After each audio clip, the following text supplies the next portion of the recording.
नमः सर्वेभ्यः। ओम प्रकाश बरबड़े, सहायक प्राध्यापक, संस्कृत विभाग, भाषा एवं वाङ्मय संकुल, पुण्यश्लोक अहिल्यादेवी होळकर, सोलापुर विश्वविद्यालय, सोलापुर। आज हम व्याकरण के महत्वपूर्ण एक अंग पर चर्चा करने जा रहे हैं, जिसको लेकर के आज जैसे संस्कृत सीखना हो, संस्कृत बोलना हो या संस्कृत लिखना हो, इसके लिए यह महत्वपूर्ण ढंग से हमारे उपयोगी होता है, जिसमें हम आज कारक परिचय पर चर्चा करेंगे। कारक क्या है, कारक का क्या महत्व है। तो सबसे हम पहले कारक का लक्षण हम देखते हैं, कारक कहते किसे हैं।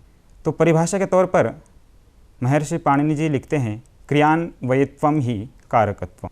अर्थात जब हम अनुवाद करते हैं या संस्कृत का वाक्य उच्चारण करते हैं तो हमें सबसे पहले जो है उसमें तीन प्रकार के अंग जो होते हैं, एक होता है कर्ता और दूसरी होती है क्रिया।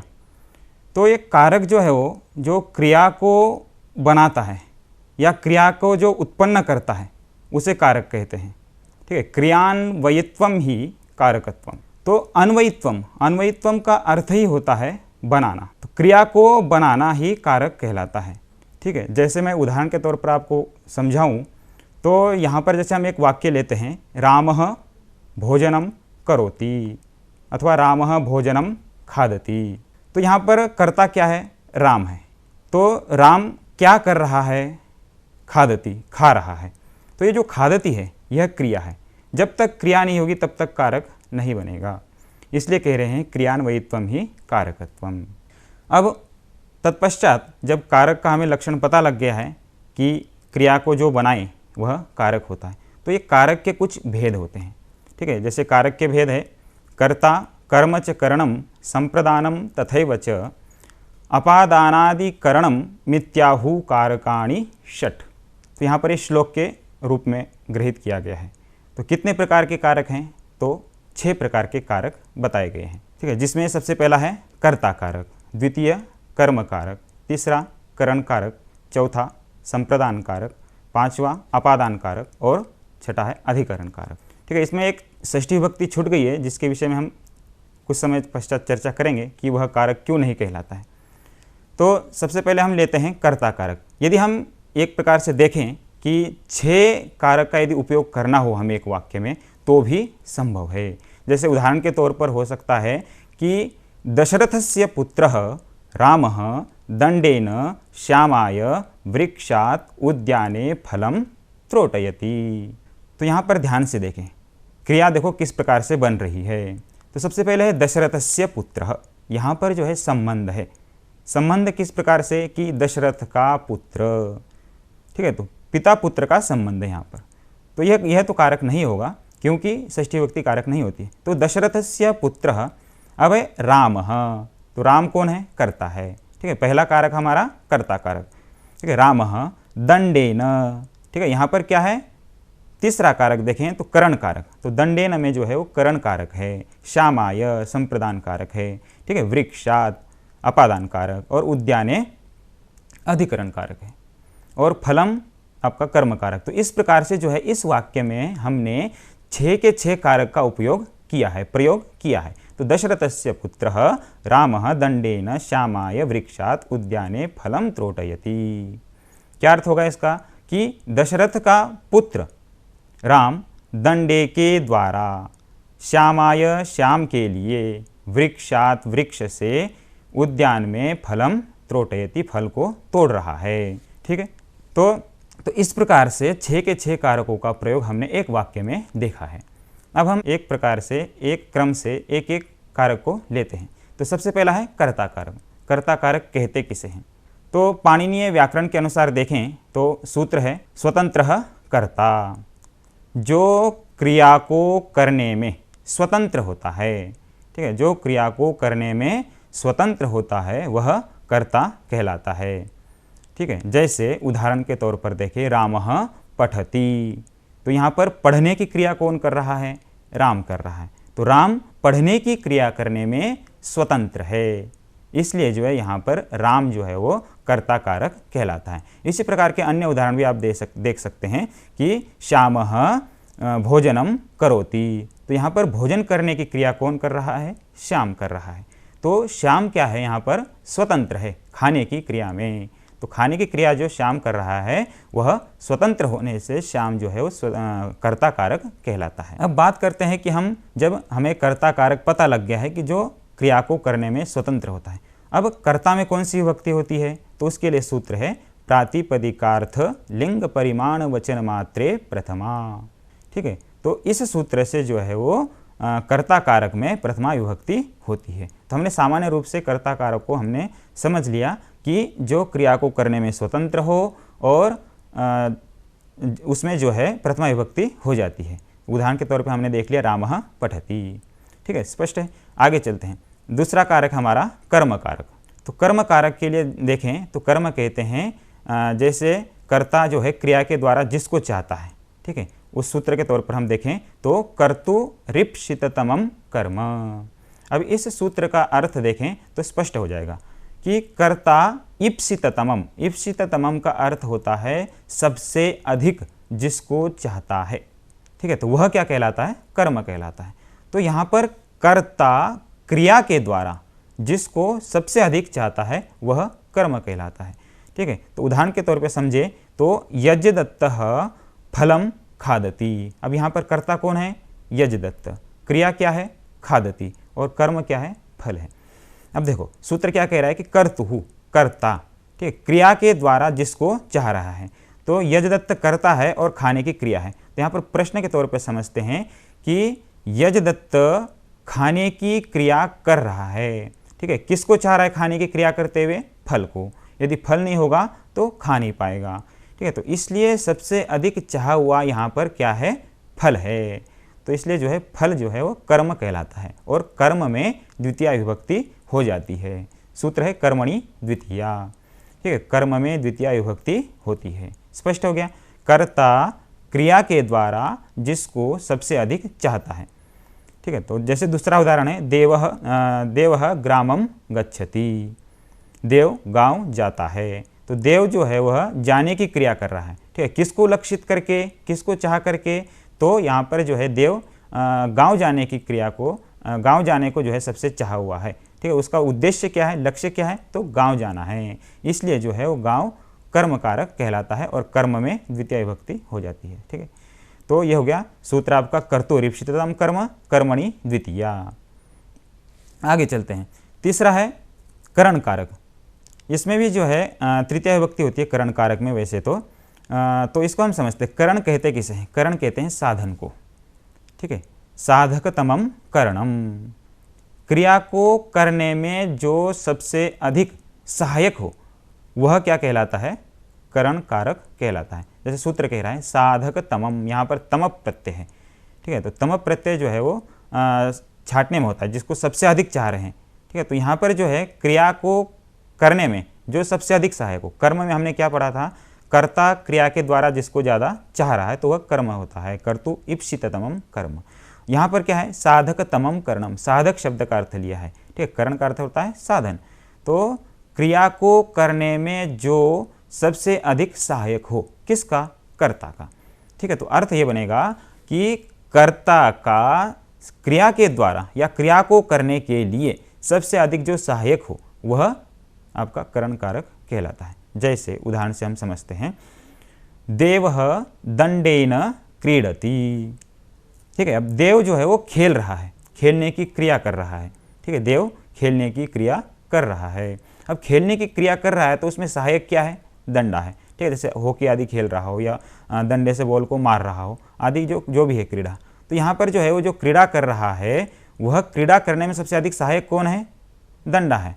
ठीक है, तो दंडे से खेल रहा है, इसलिए जो यहाँ पर दंडा है वह खेलने की क्रिया के लिए सबसे अधिक सहायक होने से यहाँ पर जो है दंडा करण कारक कहलाता है। ठीक है, तो देवः दंडेन क्रीडति।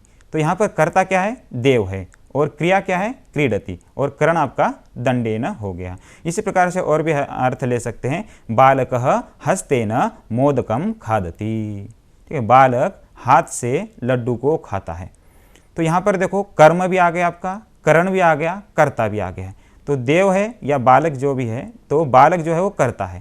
ठीक है, सबसे अधिक चाह हुआ क्या है, मोदक है, लड्डू है, तो लड्डू को खा रहा है। और यदि इसको खाने के समय सहायक क्या है आपका, हाथ है, कि हाथ से उठा करके मुख तक ले जाने की क्रिया कौन कर रहा है, हाथ कर रहा है। इसलिए सबसे अधिक क्रिया को करने में सहायक कौन हो गया, आपका हाथ हो गया। इसलिए बालकः हस्तेन मोदकम खादति, बालक हाथ से लड्डू को खाता है। तो ये हो गया आपका उदाहरण। तो स्पष्ट है कि कर्ता का क्रिया को करने में जो सबसे अधिक सहायक हो वह करण कारक कहलाता है, साधकतमम करणम। और करण कारक में जो है वो तृतीया विभक्ति होती है। सूत्र है आपका कर्तृकरणयोस् तृतीया। ठीक है, कर्तृवाच्य और करण में क्या होती है आपकी तृतीया विभक्ति हो जाती है। जैसे दंडेन, तो यहाँ पर क्या है, दंडेन में जो है वो तृतीया विभक्ति है। यदि हम इसको बहुवचन के रूप में भी यदि ग्रहण करें तब भी आपका तृतीया विभक्ति होगी। यदि दो दंडे से दो बालक खेल रहे हैं तो बालकौ दंडाभ्याम क्रीडतः, दो बालक दो दंडे से खेल रहे हैं। इसी प्रकार यदि बहुवचन में लिया जाए तब भी आपका तृतीया विभक्ति होगी। ठीक है, तो इस प्रकार से जो है आपका करण कारक हो गया। आगे चलते हैं, अगला है संप्रदान कारक। तो संप्रदान शब्द का अर्थ हम सबसे पहले समझते हैं। संप्रदान कहते किसे हैं, तो संप्रदान में जो है संप्रदान शब्द का अर्थ देखें तो सम्यक प्रदीयते यस्मै, ठीक है, अच्छी प्रकार से दान किया हुआ, वहाँ पर संप्रदान कारक होगा। ठीक है, यदि हम केवल थोड़ी देर के लिए दे रहे हैं और फिर वापस ले रहे हैं तो वहाँ पर संप्रदान कारक नहीं होगा। जैसे यदि समझ लें कि बालक धोबी को कपड़े दे रहा है तो यहाँ पर संप्रदान नहीं है, यहाँ पर केवल धोने के लिए दे रहा है, वो वापस लेगा। तो संप्रदान शब्द का अर्थ ये होता है कि सम्यकतया दीयते यद दानम तत् संप्रदानम, अच्छी प्रकार से जो अपना स्वामित्व हटा करके जो दिया जाए वह दान कहलाता है। केवल अपनी यश कीर्ति के लिए इसके लिए यदि दान किया जाए तो वहाँ पर जो है वो संप्रदान कारक नहीं होगा, क्योंकि हम वहाँ पर वापस उससे ले रहे हैं। यदि हम अपना स्वामित्व हटा करके यदि दान करें, ठीक है, सम्यक प्रदीयते यद दानम तत् संप्रदानम, तो वहाँ पर जो है वो संप्रदान कारक होगा। ठीक है, अब हम समझते हैं संप्रदान कारक को सूत्र के अनुसार। तो सूत्र है आपका कर्मणा यम अभिप्रैति स संप्रदानम, कर्मणा यम अभिप्रैति स संप्रदानम, कर्म के द्वारा हम जिसको अभिप्रैति, अभिप्रैति का अर्थ होता है चाह रहे हैं या देने की इच्छा कर रहे हैं, वहाँ पर संप्रदान होता है। ठीक है, कर्म के द्वारा यम जिसको अभिप्रैति चाह रहे हैं, तत् संप्रदानम स संप्रदानम, ठीक है, तो वह संप्रदान कहलाता है। जैसे उदाहरण के तौर पर देखें तो लता बालकाय पुष्पम ददाति, लता बालकाय पुष्पम ददाति। अब इसको हम सूत्र के अनुसार समझे एक एक अर्थ को। तो सूत्र में क्या करें कि कर्मणा, कर्म के द्वारा, ठीक है, कर्म क्या है इसमें, लता बालकाय पुष्पम ददाति में, तो लता तो है आपका कर्ता और पुष्पम हो गया कर्म। तो पुष्पम ददाति, पुष्प देना चाह रही है कौन, लता। तो यहाँ पर देने की क्रिया किसके लिए प्रति है, अभिप्रैति, यम अभिप्रैति, जिसको चाह रही है। ठीक है, किसको चाह रही है, बालकाय, बालक को। तो बालक क्या है आपका यहाँ पर संप्रदान है, जिसको देने की क्रिया कर रहे हैं, जिसके प्रति देना जा रहा है, दिया जा रहा है, वो जो है वो संप्रदान कहलाता है। जो दे रहा है वो नहीं, जिसको हम दे रहे हैं वह संप्रदान कहलाता है। तो यहाँ पर लता पुष्पम ददाति, लता पुष्प देना चाह रही है, ठीक है, किसको, बालक को। तो बालक जो है आपका संप्रदान है और संप्रदान कारक में चतुर्थी विभक्ति होती है। जैसे और एक उदाहरण देखते हैं, राकेशः रमायै फलम यच्छति, राकेश रमा को फल देना चाह रहा है। तो यहाँ पर भी देखिए राकेश करता है और फल आपका कर्म है। तो फल किसको देना चाह रहा है, तो रमायै, रमा को। तो जिसको दे रहे हैं, रमा को दे रहे हैं, तो रमा जो है वो संप्रदान कहलाएगी और वो संप्रदान में जो है आपकी चतुर्थी विभक्ति होती है, रमायै चतुर्थी विभक्ति है। तो चतुर्थी विभक्ति किससे होती है, तो चतुर्थी संप्रदाने, स्पष्ट है, संप्रदाने, संप्रदान कारक में चतुर्थी विभक्तिर्भवति, चतुर्थी विभक्ति हो जाती है। ठीक है, स्पष्ट हो गया। कर्म के द्वारा यम अभिप्रैति, जिसको हम चाह रहे हैं, स संप्रदानम, वह संप्रदान कहलाता है। ठीक है, तो आगे चलते हैं। अगला है अपादान कारक। तो अपादान क्या है, अपादान शब्द का अर्थ हम सर्वप्रथम समझते हैं। ठीक है, तो अपादान कहते हैं अलग होना। ठीक है, किसी वस्तु से कोई जो चीज़ अलग हो रही है तो जो स्थिर है वह अपादान है। ठीक है, सूत्र से हम समझेंगे, ध्रुवमपाये अपादानम, ध्रुवम अपाये। ठीक है, ध्रुवम का क्या अर्थ हुआ, निश्चित, स्थिर जगह से। ठीक है, स्थिर स्थान से, अपाये यत जो अलग हो रहा है, अलग हट रहा है, तत् अपादानम, वह अपादान कहलाता है। ध्रुवम उपाये अपादानम। ठीक है, जैसे उदाहरण से समझे हैं कि वृक्षात पत्रम पतति, वृक्ष से पत्ता गिर रहा है। तो यहाँ पर स्थिर क्या है? ध्रुव शब्द का अर्थ क्या है? स्थिर। तो यहाँ पर स्थिर क्या है? वृक्ष है या पत्ता है? तो पत्ता तो गिर रहा है तो वो स्थिर नहीं है। पत्ता गिरने के बाद भी जो स्थिर है, ठीक है, ध्रुवम यद ध्रुवम। ठीक है, तो यहाँ पर जो है वृक्ष क्या है? स्थिर है, ध्रुव है। और अलग कौन हो रहा है? पत्ता अलग हो रहा है। तो जो स्थिर वस्तु है उसमें जो है वह जो है वो अपादान कारक कहलाता है। और अपादान कारक में पंचमी होती है। इसलिए वाक्य बना वृक्षात पत्रम पतति, वृक्ष से पत्ता गिर रहा है। ठीक है, इसी प्रकार से और भी उदाहरण हम देख सकते हैं कि प्रासादात बालकः पतति, महल से बालक गिरता है। तो यहाँ पर स्थिर क्या है? ध्रुव क्या है? तो प्रासादः, महल, महल जो है वह स्थिर है और बालक गिर रहा है। तो जो स्थिर है वह अपादान कारक है। और अपादान में पंचमी विभक्ति हो जाती है। अपादाने पंचमी, अपादान कारक में पंचमी विभक्ति होती है। तो स्पष्ट हो गया कि जब कोई चीज़ वस्तु अलग हो रही है और अलग होते समय जो स्थिर है वह अपादान कहलाती है। ठीक है, जैसे हम यहाँ पर यदि एक उदाहरण देखें, जैसे कि धावन्तम अश्वात बालकः पतति। अब घोड़ा दौड़ रहा है तो वो भी स्थिर नहीं है, और बालक गिर रहा है वो भी स्थिर नहीं है। तो यहाँ पर कैसे अपादान कहलाएगा? तो देखें, अब यहाँ पर थोड़ा सा हम सूक्ष्म रूप से देखें तो यहाँ पर अपादान कारक होता है। कैसे? तो दौड़ते हुए घोड़े से बालक गिर रहा है। तो यहाँ घोड़ा दौड़ रहा है वो स्थिर नहीं, परंतु जहाँ से गिर रहा है वो चीज़ देखनी है हमें। जैसे घोड़े की पीठ क्या है? वो स्थिर है। तो उस घोड़े के पीठ से बालक गिर रहा है, इसलिए जो है अश्वात, यहाँ पर उस पीठ को लेकर के बालक अपादान किया है इन्होंने। तो धावन्तम अश्वात बालकः पतति, अश्व से घोड़ा गिर रहा है। तो यहाँ पर घोड़े की चाल या घोड़े की पूंछ या घोड़े का मुख नहीं देखना है, घोड़े की जो है पीठ है वो स्थिर है। तो वहाँ से जो है वो बालक गिर रहा है, इसलिए यहाँ पर अपादान हो जाता है, पंचमी विभक्ति हो जाती है।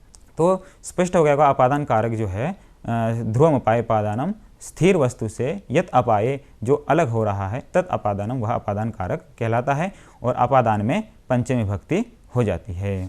ठीक है, आगे चलते हैं। तो अगला है आपका अधिकरण कारक। ठीक है, पंचमी विभक्ति होगी, प्रथमा विभक्ति होगी, द्वितीय विभक्ति होगी, तृतीय विभक्ति होगी, चतुर्थी विभक्ति होगी, पंचमी विभक्ति होगी। अब बीच में हमने छोड़ी है षष्ठी विभक्ति। ठीक है, उसको हम अभी चर्चा करेंगे। उससे पूर्व जो है हम सप्तमी विभक्ति को हम ले लेते हैं। तो सप्तमी विभक्ति जो है वो अधिकरण कारक कहलाती है। तो अधिकरण क्या है? अधिकरण शब्द का अर्थ क्या है? तो कह रहे हैं कि अधिकरण का अर्थ होता है आधार। ठीक है, किसी वस्तु का या किसी क्रिया का जो आधार हो वह जो है वो अधिकरण होता है। ठीक है, अधिकरण कहलाता है। जैसे सूत्र से आधारोधिकरणम। ठीक है, कर्ता या क्रिया का जो आधार होता है, ठीक है, जो कर्ता और क्रिया का आधार है वह अधिकरण कहलाता है। ठीक है, जैसे हम उदाहरण के तौर पर देखें कि बालकः आसने तिष्ठति सीदति, तो हमें केवल यहाँ पर अधिकरण लेना है। तो बालकः आसने सीदति, बालक आसन पर बैठता है। तो बालक के बैठने की क्रिया क्या हो रही है? बालक की क्रिया क्या है? बैठना। तो बैठने की क्रिया किस पर हो रही है? आसन पर हो रही है। तो आसन क्या है? यहाँ पर आधार है। तो और आधार में क्या होती है? सप्तमी विभक्ति हो जाती है, इसलिए यहाँ पर आसने तिष्ठति। ठीक है, या फिर और दूसरा उदाहरण देखें, अध्यापकः श्याम फलके लिखति, अध्यापक श्याम फलक पर लिख रहा है। ठीक है, तो यहाँ पर लिखने की क्रिया किस पर हो रही है? श्याम फलक पर। ठीक है, तो श्याम फलक क्या है? लिखने की क्रिया का आधार है। तो ये हम इसको क्रिया के तौर पर ले सकते हैं। और बालक आसने सीदति, इसको हम कर्ता का आधार के तौर पर ले सकते हैं। या फिर दूसरा भी और ले सकते हैं कि स्थाल्याम पचति, स्थाली में पक रहा है। ठीक है, तो पकने की क्रिया किस में हो रही है? स्थाली में हो रही है। तो स्थाली क्या है? वो पकने की क्रिया का आधार है। बालक आसने सीदति, यहाँ पर बैठने की क्रिया या बालक का आधार क्या है? आसन है, इसलिए आसन जो है वो अधिकरण है। ठीक है, इसी प्रकार से अन्य जगह पर भी हम ले सकते हैं। तो इस प्रकार से जो कर्ता और क्रिया का आधार हो, ठीक है, कर्ता में हमने देखा बालक आसने सीदति, और क्रिया में हम ले सकते हैं स्थाल्याम पचति, स्थाली में पक रहा है। तो पकने की क्रिया हो रही है किस में? स्थाली में। तो स्थाली क्या है? यहाँ पर आधार है पकने की क्रिया का। तो इस प्रकार से हमने कर्ता और क्रिया का जो आधार है, ठीक है, कर्ता और क्रिया में अधिकरण नहीं होगा, इन कर्ता और क्रिया का जो आधार है, ठीक है, जो ये ले सकते हैं कि जिस पर क्रिया टिकी हुई है, जिस पर कर्म टिका हुआ है, तो वो जो टिका हुआ है, जो आधार है, वह अधिकरण कहलाता है। और अधिकरण में जो है वो सप्तमी भक्ति हो जाती है, सप्तम्य अधिकरणे च, सप्तम्य अधिकरणे च। तो इस प्रकार से हमने अधिकरण कारक को समझ लिया। तो ये 6 के 6 कारक जो हमने समझा कि कारक किसे कहते हैं, क्रियान्वयित्वम ही कारकम, जो क्रिया को बनाए वह कारक होता है। ठीक है, तो इस प्रकार से कर्ता, कर्म, करणम, संप्रदानम, अपादान, अधिकरण, ये 6 प्रकार के कारक को हमने समझ लिया। अब प्रश्न है कि षष्ठी विभक्ति को कारण क्यों नहीं बनता, कारक क्यों नहीं बनता षष्ठी विभक्ति। देखो, कारक का अर्थ क्या है कि सीधा संबंध जो है वो कर्ता का क्रिया से होना चाहिए। ठीक है, या कर्म का सीधा संबंध कारक से होना चाहिए, या करण का सीधा संबंध कारक से होना चाहिए, या संप्रदान का संबंध सीधा कारक से होना चाहिए। परंतु षष्ठी विभक्ति में ऐसा नहीं होता है। जैसे उदाहरण के तौर पर देखें, दशरथस्य पुत्रः ग्रामं गच्छति, ये उदाहरण है आपके सामने, दशरथस्य पुत्रः ग्रामं गच्छति। तो जाने क्रिया कौन कर रहा है, पुत्र कर रहा है, परंतु यहाँ पर दशरथ का संबंध सीधा गच्छति से नहीं है, दशरथ का संबंध किससे है, पुत्र से है। इसलिए कह रहे हैं कि क्रिया का संबंध सीधा होना चाहिए। ठीक है, दशरथ का सीधा संबंध क्रिया से नहीं है, दशरथ का सीधा संबंध पुत्र से है, इसलिए जो है यहाँ पर कारक नहीं होगा। पुत्र का संबंध गच्छति से, पुत्रः गच्छति, पुत्र जा रहा है, तो यहाँ पर पुत्र का तो संबंध है क्रिया से, परंतु दशरथ का संबंध क्रिया से नहीं है। दशरथ का संबंध आपका पुत्र से, दशरथस्य पुत्रः ग्रामं गच्छति, गांव जा रहा है, इसलिए जो है वो षष्ठी विभक्ति कारक नहीं कहलाती है। तो स्पष्ट हो गया कि जिसका संबंध सीधा क्रिया से हो वहीं पर कारक होता है, अन्य जगह नहीं होता है। ठीक है, तो दशरथस्य पुत्र, यहाँ पर दशरथ का संबंध पुत्र से न कि क्रिया से, इसलिए षष्ठी विभक्ति आपका कारक नहीं कहलाती है। ठीक है, तो आपने जो है इस प्रकार से 6 के 6 कारक के विषय में समझ लिया है। 6 कारक होते हैं, कर्ता, कर्म च करणम, संप्रदानम तथैव च अपादानाधिकरणम इत्याहु कारकाणि षट्। तो ये 6 प्रकार के आपने जो है यहाँ पर कारक समझ लिए हैं। ठीक है, इति कारक विषये चर्चां प्रदाय स्वीयवाणीं विरमामि। धन्यवादः।